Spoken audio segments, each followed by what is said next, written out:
Good evening, everyone. Today is Thursday, February 27th, 2025, and I call the Finance Committee Budget Work Session to order. Time is 4:40, and we have an agenda before us. How would the committee like to proceed? Madam Chair, I move that we approve the agenda before us. And we have a motion on the table to approve, a second, by the way, and it's been seconded. Any discussion? Okay, seeing none. All in favor signify by saying aye. Aye. Any opposed? Motion passes. Dr. Hummer, over to you. All right. Thank you so much, Madam Chair. We have 3 items before you all this evening. First, we're going to review the board member questions that came forward, so we're going to review those.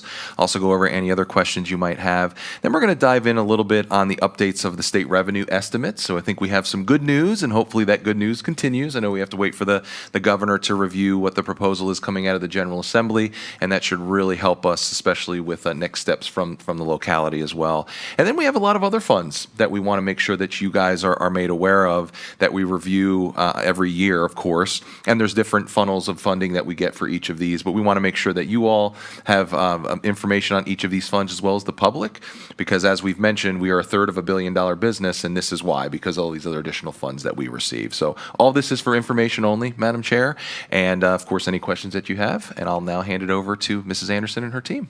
Thank you. All right, so these were questions that we received from Mr. Bell, so I'm just going to pause for a moment and just let you know that we are planning a future finance committee where we can dig into financial and performance indicators related to our school nutrition fund, specifically for CEP and the National School Lunch Program. Awesome. Okay? Thank you.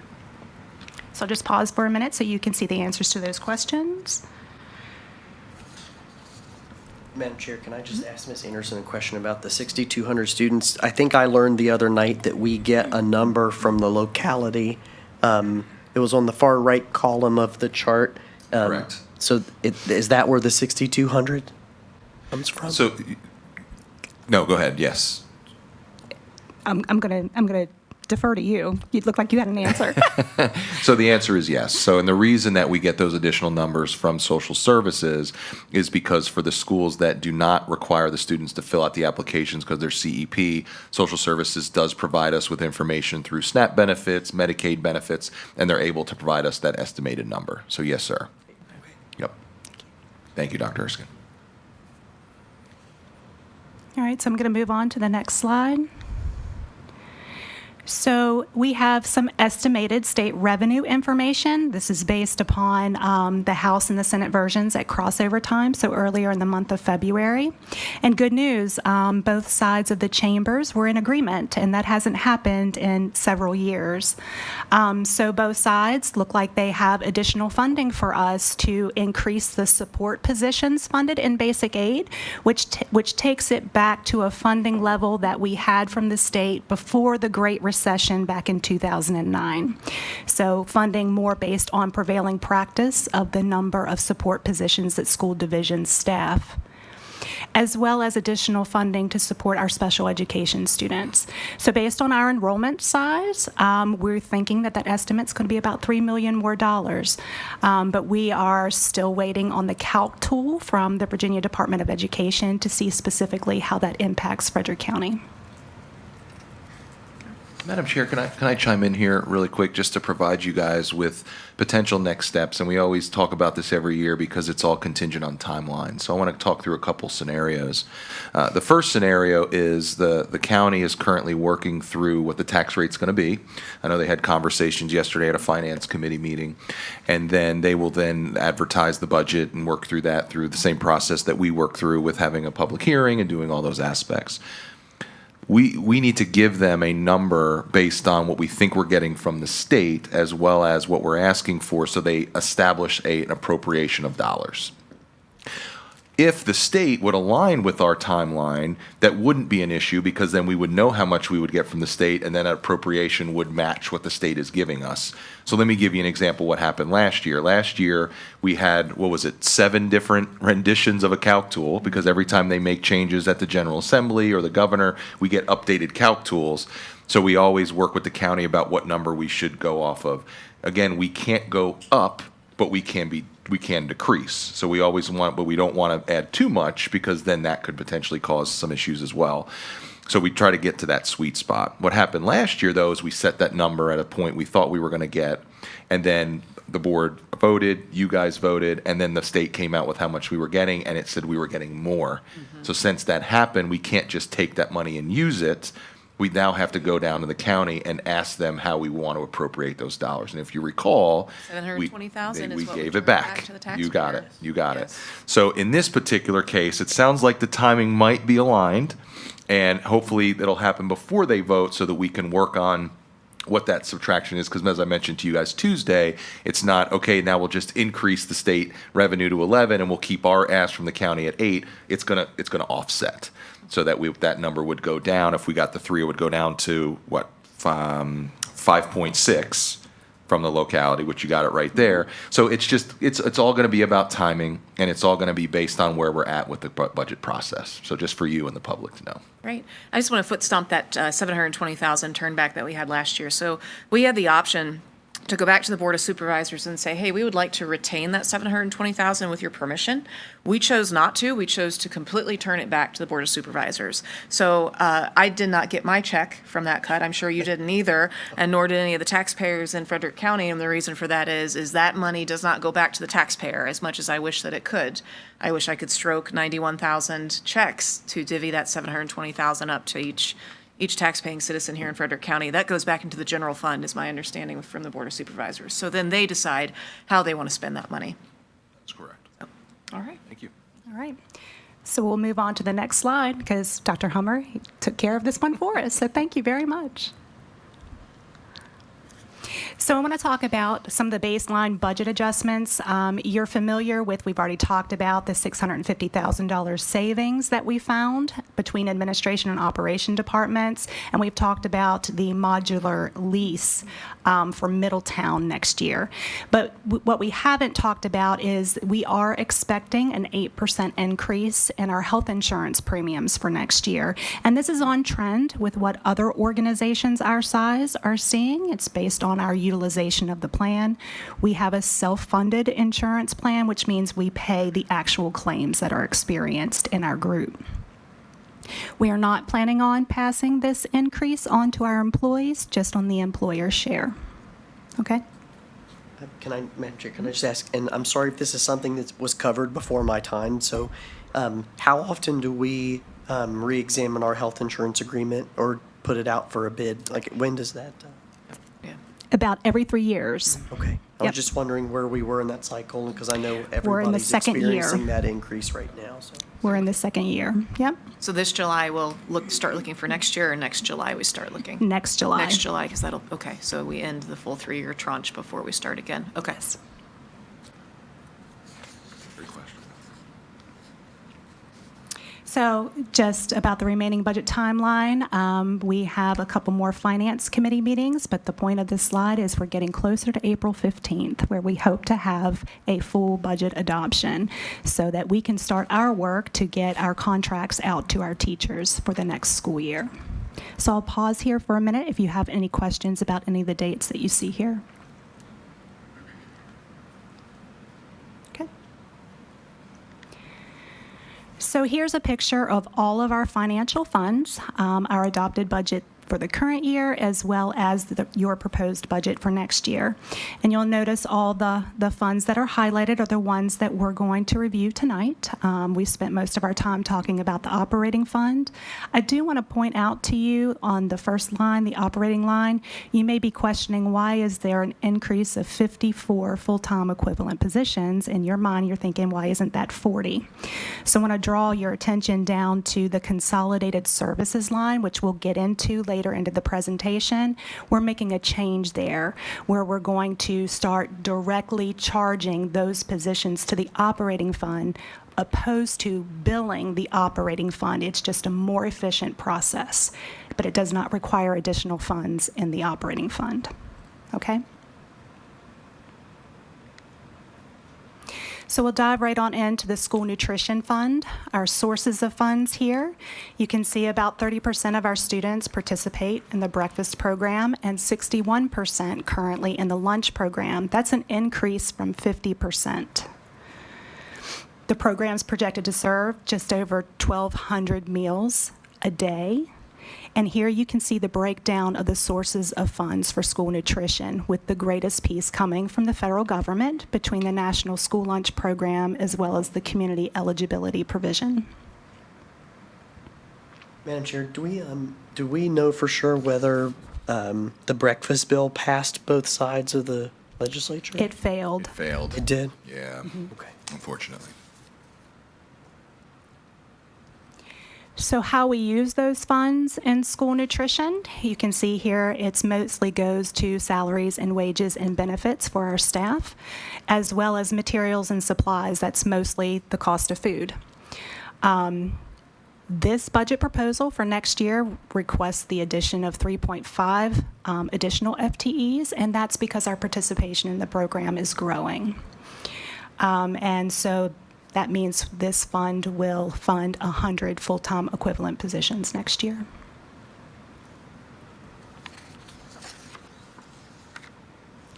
So I'll pause for a minute to see if there's any questions.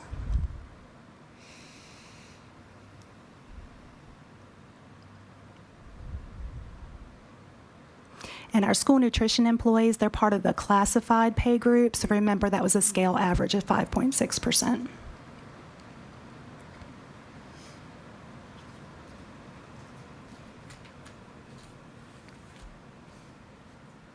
All right, so we'll move on. So this takes us to our school textbook fund. The primary source of funds for school textbooks comes from the state through basic aid, as well as a local required match, which is transferred into this fund from the school operating fund. This fund does support a half-time position to administer the textbook inventory as well as to procure our textbooks. And as you can see at the bottom of the slide, those are our planned adoptions for next school year.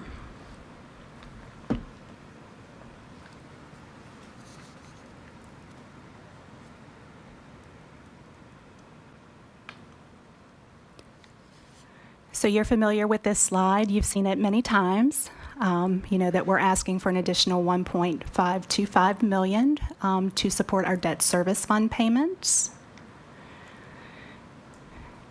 Our major source of funds to cover the principal and interest comes from the county. As you know, school boards don't have taxing authority, so the debt that we incurred is in Frederick County's name. We do get some state and federal funds. The state funds come from basically refinancing some of the debt that we have on the books, and the federal funds come from a qualified school construction bond that we participated in back during the recession to construct the transportation facility out on 522.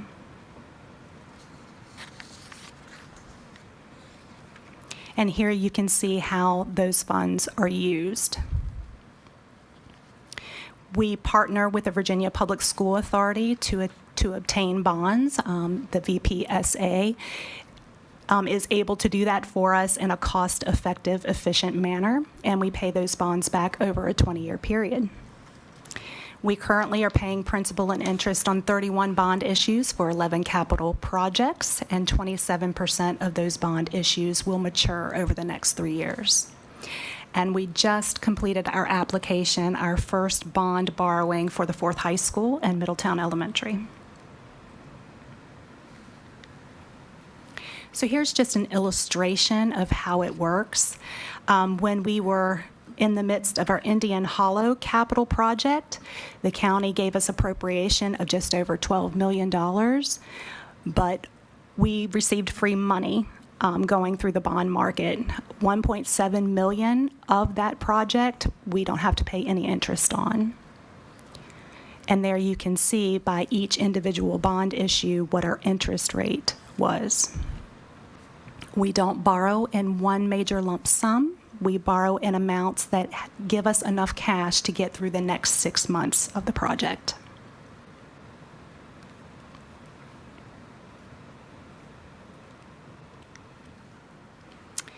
So now we'll move on to the Capital Projects Fund. And Mr. Davis is here if you have any questions concerning the capital projects. But our capital project fund houses our capital asset plan, which is also known as our CAP. It is our school's capital needs. We replace when systems or equipment are no longer operational or are not effective for us to maintain them. It is funded by the Board of Supervisors on a year-to-year basis, and any items that are not funded will be rolled into the next year's request. The facility's operational budget is $5.2 million, which covers general repairs, preventative maintenance, and maintenance contracted services and supplies. This is a listing of our capital projects that we have. They are in priority order. This page lists our top 16 of $9.5 million. We do have a second page. And these items can also be found in our CAP and in the superintendent's FY26 proposed budget. We'll just pause for a minute to see if you have any questions. Madam Chair, if I can add to this, I know we received a lot of questions from constituents as well as the Board of Supervisors. This is a list, as you just heard, that builds upon itself. And last year was $19 million. We're very thankful for the money that we received from the county to chisel at this list, as well as some unobligated dollars as we worked through that. So we know that we're more than likely not going to get this $14 million. However, we do have to make it known that these are the projects that we need to replace, or it could potentially increase the amount of issues. And with this cycle, and Mr. Davis can answer these questions if they arise, is there are other projects in the midst of moving forward. So there's going to be other projects that will build upon itself if we do not continue to work and chisel away at these numbers. So we understand we probably won't get this full 14 million. We get that. We know it's a large number, but any number that we receive, we're going to be very thankful for. We just have to be upfront and honest in regards to these projects that need to be repaired. Ms. Anderson, can you go back one slide to the first slide? Okay. Continue. Capital project. Previous one. Gotcha. Okay, now back to the next one. Okay, I just wanted to make sure. So this list, I know several of the supervisors requested them in priority order. So this is the priority order list for this year that we would Correct. prefer, Correct. that we It would used to be like. alphabetized. Okay, this is our needs-based cap fund request for this, for 25, 26. Okay. In priority order, got it. All right. Is there any way that the Middletown Elementary LED retrofit, for example, could be rolled into the expansion? Good question. That- Good question. That's something that we could certainly explore and get back to you on to make sure that that would follow with allowable use of those funds. Glad to get that answer for you. Awesome, thank you. Yeah, just looking at if there's any way we can combine, that looks like the only one we can. Because there were. Well, Middletown as well. Yeah, so I apologize, Madam Chair, but that project, if I'm not mistaken, was an expansion, not a renovation and an expansion. Is that correct, Mr. Goodwin? That's correct. This would actually be a retrofit for all of the areas of the existing building, whereas Yeah. the expansion that we're building is for that new addition. So that's two different expenses, but I will ask the question nonetheless. Correct. If there's additional dollars in there, absolutely, we'll Right, based utilize on the those. budget. Yeah. Sure. Because while they have it opened up by meaning having, part of the school open to the elements while they're building on the expansion, we already have it opened up. In my mind, why couldn't we just continue to add this in to that, Yeah, we'll look into it. if possible? Certainly be Thank glad you. to do that. Madam Chair, can I just ask a question? So about the fire protection, the fire alarms, are we trying to replace them because there's something not working, or is it just they're dated? I mean, are they out of compliance if we didn't do them for another year or 2 years? I'm sure they're working because we test them all the time. But Good question. Millbrook is failing. The enunciator panel, the readout is failing. It's a little hard to read. We can go into it and print out things. James Wood Middle School is also, it's aged, but it's on the verge of failing. Those are the two across the county that we're really worried about. So is that 300,000 and the 275,000, or does that represent a replacement of the system or just the enunciator, just the panel? The system, all the pull stations, things like that across the building. Okay. So if we needed to, for Millbrook, for example, we need the panel, that's the priority, not the whole system. It's all goes together, replacing a panel Oh, so versus. it's not a component question. Correct. Okay. Actually, Madam Chair, if I may, Mr. Davis, I know we had this issue, and Mr. Goodwin and I were working through this with some other systems as well. Can you talk through with Dr. Erskine and Mrs. Klein the issues of just piecemealing projects? And I know we've had a lot of other types of projects, and it was to save money, but talk through the complication that causes for you and your team, specifically antiquated, items and Sure. stuff. If you can kind of elaborate on that, that would That's be a great. great point, Dr. Hummer. So we'll bring up building automation systems. This department has been doing these for years. We would go in and do half a school, leave the other half alone. So now we have new technology working with old technology. It never meshes over time. We're running service calls all the time. We have work orders all the time, things like that. You do a roof, you do half a roof, the other half of the building leaks. Anything you do halfway, the old half doesn't really mesh with the new half, and we end up running service calls, wasted time, technicians all over the place. To go in and do an entire system is the right way to do it. If we did half a fire alarm system, who knows if those devices will or will not communicate to the panel. We could have faulty wire somewhere. We have all sorts of issues that will fall into play. And ultimately, my department starts chasing work order, service calls, rogue alarms going off at 3 a.m. all the time. So it's better to just go in and just replace the entire system, whatever the system is at one time. And these two up top probably are two biggest safety issues we have across the county right now.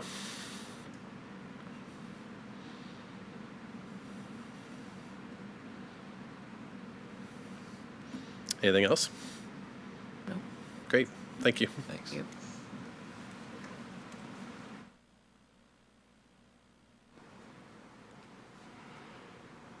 Next, we have our private purpose fund. The private purpose fund is the fund for our nonprofit programs like Bright Futures and student scholarships that Frederick County Public Schools serves as the fiscal agent for. Bright Futures and student scholarships are funded by private donors. Bright Futures does receive funding from Frederick County Public Schools in the amount of $195,000 and Winchester Public Schools for $105,000 for 3 full-time equivalent positions, which includes a coordinator, admin assistant, and a courier.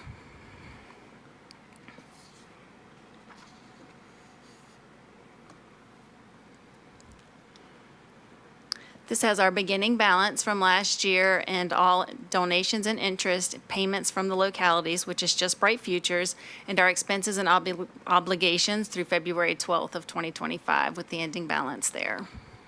Just a quick question. I think I've asked it before, and I can't remember the correct answer. Who's the fiduciary of the endowment? Who manages that? The county. The county does. Do they use HSBC, or is it like who? I'll have to get back to you on that. Okay. The third party that they use. Yeah, that's. I'm just curious. Thank you. Yeah, we'll get back to you on that.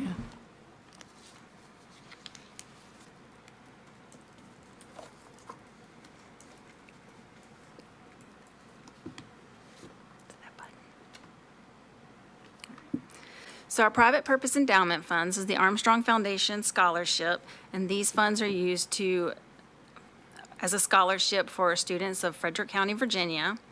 And the Della Stein Scholarship, the funds are provided by a private donor, and the scholarship goes to a student who attends Dow J. Howard. Our private purpose income funds, the funds are restricted to providing scholarships to students at our 3 high schools.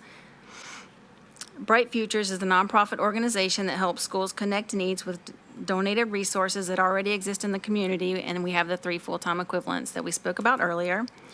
FCPS 101 is our community engagement program to educate community members on FCPS instructional and operational services. And then the preschool donations that you saw are provided to support preschool program operations and startup expenses. Ms. Anderson, kind of to give you a little more context why I'm curious about the endowment is I absolutely love Bright Futures. I think they do an amazing job, and it would be awesome to have them in a position where they had a continuous source of income, and I see an endowment as being something that could work for them. I don't know if I know they have their own board and so forth. That's a whole another topic for another type of meeting. But it would be really great to see them have that independence. And I think open up some doors for them as well. There's several major corporations here locally and within the region whose passion is feeding folks, feeding people. And I think it would open up a lot of their corporate sponsorship opportunities to potentially it's where my head is with that. So it's something we can look into. Yeah.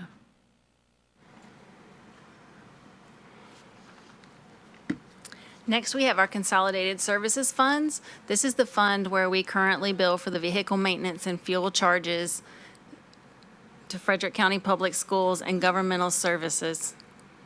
Hello.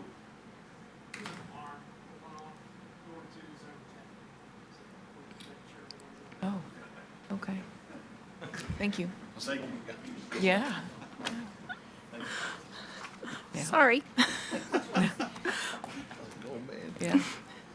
As Kristen mentioned earlier, in FY '26, we'll be moving the 14 FTE positions from the Consolidated Services Fund to our school operating fund.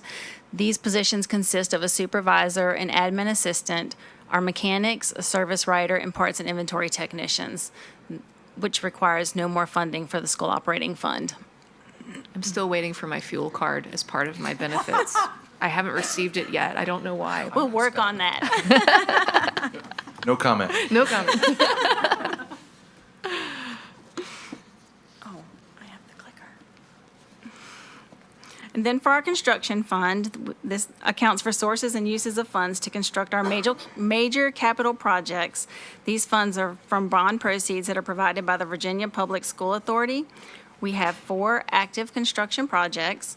The Jameswood High School renovation and addition, which is due to wrap up here July 2025.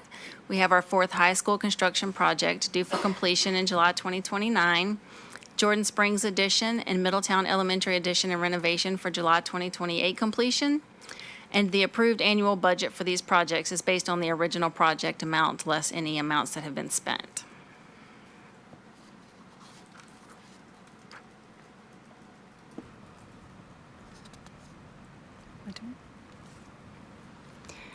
So next, we have our health insurance reserve fund. So how this fund is funded is that we transfer dollars into to cover the employer's share of our premiums. So you can see that's estimated to be about $22.7 million for next year. And then through payroll deduction, the employee's share is also transferred into this fund at about $5.1 million for next year.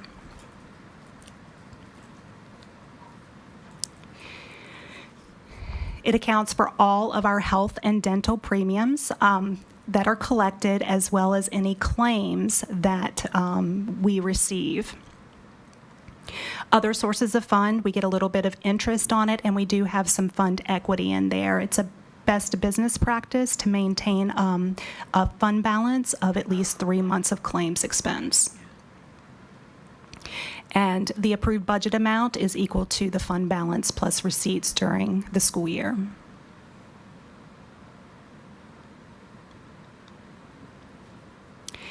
This fund does pay out for our health clinic that we provide as a benefit to our employees and their dependent if they are a participant on our health insurance plan. You can see that it's located just off Jubal Early Drive.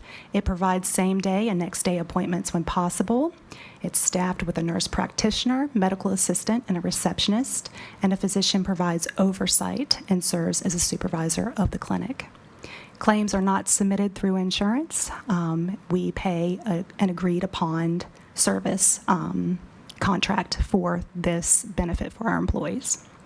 This is an awesome benefit. It's my understanding we are the only division in the region that provides this kind of a benefit. And I applaud you guys for being creative with the benefits, because as we've discussed ad nauseum, we can't keep our salaries to the level that Loudon is simply because we don't have the tax base. It's understood. However, we can put in some more quality of life functions and creature comforts, if you will, such as this. And I think that this is a great benefit. And I'm sure, I would like to see the numbers at how our attendance of teachers has increased.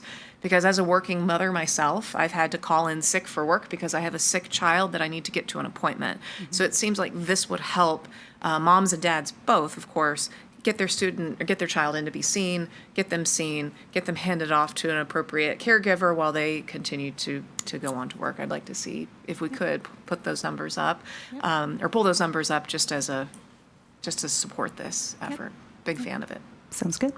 Madam Chair, if I could also add, this is one of the drivers for low-cost health insurance for employees. Because they do take this access, they don't have to go to the hospital to then cause those kinds of claims to go up, which is, of course, the driver for rates. So Valley Health thinks this is a really great idea, too, for us to keep our, health costs for employees low. So thank you. Yeah, good to know. Thank you.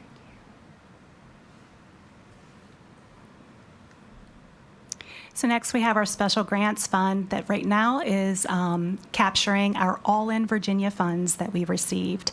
And you can see those funds are used for high-intensity tutoring, implementing the Virginia Literacy Act, as well as addressing chronic absenteeism. We received just over $4 million from the state. We had 3 years in which to use these funds. These funds will sunset at the end of next school year. And as of today, we have $2.2 million of those dollars remaining. The FY26 budget is approved for amounts based on cash balances as of June 30, plus receipts during the fiscal year. Madam Chair, can I add an item to this here? And I know I've heard you all loud and clear on these items, and I just want to make sure when this cliff hits us at the end of next year that we're prepared to have conversations with some of these programs that are currently in place. If we are reaping the benefits of them and we do see student performance increasing, we'll have to talk about if we want to continue with some of these services, because then that would have to transition over to operating funds. So Mrs. Knight is working with her team and working with the instructional team and principals to make sure we're tracking that data. Because remember, it's focusing on the tutoring, which is the largest portion of that. The attendance one, we're not seeing so much of a change there. We're seeing that pretty much staying stagnant across the board, but we're still working on that. And of course, the implementation of the VLA. So it's mainly going to be that high intensity tutoring. So we'll make sure that we continue to share that data with you all before we get to that point.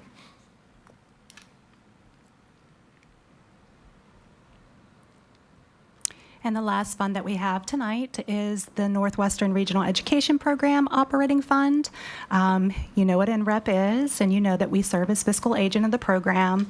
The board leadership consists of the 3 superintendents from the 3 participating localities, and the program is funded by the 3 participating localities based on their enrollment. So here you can see the fund, how those funds are used. Currently, the program supports 92.4 full-time equivalent positions, and because overall enrollment is declining next year with Winchester pulling the early childhood, we are reducing those positions by 15 full-time equivalent positions. And on the next slide shows you the breakdown of how the program is funded between the 3 localities. We have billings directly to our school operating fund for both our early childhood students as well as our school-age students that attend there. And we've talked about that $722,000 increase in our operating fund. We've gone from a 70% share up to 84% because of our enrollment relative to the entire enrollment in the program. And then you can also see that billings to Clark County and Winchester for their school-age students is also increasing. And that's because since we're fiscal agent, those employees would fall under our pay scales and our salary initiative.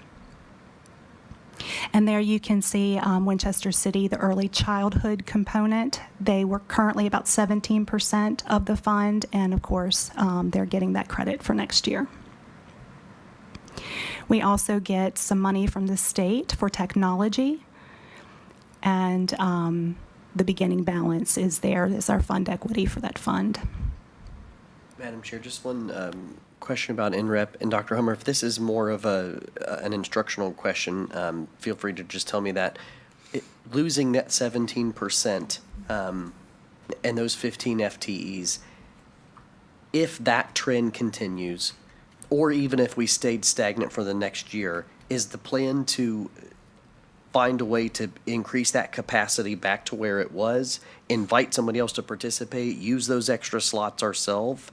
Like, what, is there a response to that decrease in enrollment? Yeah, no, that's a great question. So keep in mind that the reason for that decrease is because Winchester Public Schools pulled out, and that we did not have the same number of ECSE students that were pulling out. Now, based on our trend and based on the direction we're going in the next couple of years, that number is going to increase. But as I've shared at the interim of this budget conversation, we want to be good stewards of our dollar and not just keep those positions. So unfortunately, there were folks in those positions, but we're still working on making sure they have a position either with Winchester City Public Schools or filling vacant positions that we have. So we're working through that piece. So we're just going to have to continue to make sure that we're filling those positions. The other piece too is that we are seeing a need for an increase on the K-12 program that is there for students with significant needs. So they might repurpose some of those spaces to create for that. And then that's where we will work with Winchester City, Clark County, as well as us to kind of fill those spaces and thus potentially impacting the 3-year average based on the positions we need. So yes, that's across the board. They're currently looking at all those pieces. We just didn't need those positions right now. Does that help? Does that answer your question? Much, Yeah, yes. thank you.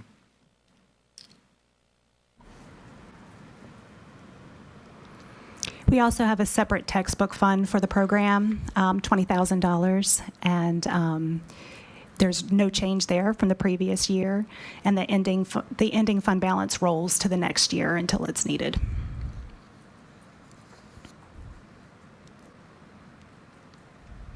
So that concludes our presentation. We talked about or addressed some board member questions. We talked about potential state revenue estimates as well as baseline expense adjustments, and we went through all of our other funds. Again, these items were just for informational purposes only. No actions required. Excellent. Thank you very much, especially for all of it. But one thing that was very difficult during my first year on this board was understanding the bond process and the fact, how can we wind up not paying interest on that $1.7 million that you mentioned? And I'm looking forward to, as we progress, I have a gut feeling you all have more on that more in depth, words today, more in depth on that topic, probably around the fall timeframe, I think is when it came out last time. Yes. So I think that'll be great, especially as we encroach on the fourth high school, just to have a good refresher of that so that the public understands how, basically at what a cheap rate we're able to get that money. If we have to take a loan, this is the kind of loan to take. Yep. So, We're thinking yeah. alike. Excellent. And we have Good. that planned Good. for a future finance committee. Awesome. Yep. Wonderful. Thank you. Any other questions? Okay. All right. That's it. Thank you, That's Madam Chair. it. Okay. Dr. Ursula? Well, seeing no other items on our agenda, how would the committee like to proceed? Madam Chair, I move that we adjourn the Finance Committee meeting. And I second. We have a motion for adjournment. It's been seconded. Any discussion? All right. Seeing no discussion, all in favor signify by saying aye. Aye. Opposed? Motion passes. We're adjourned.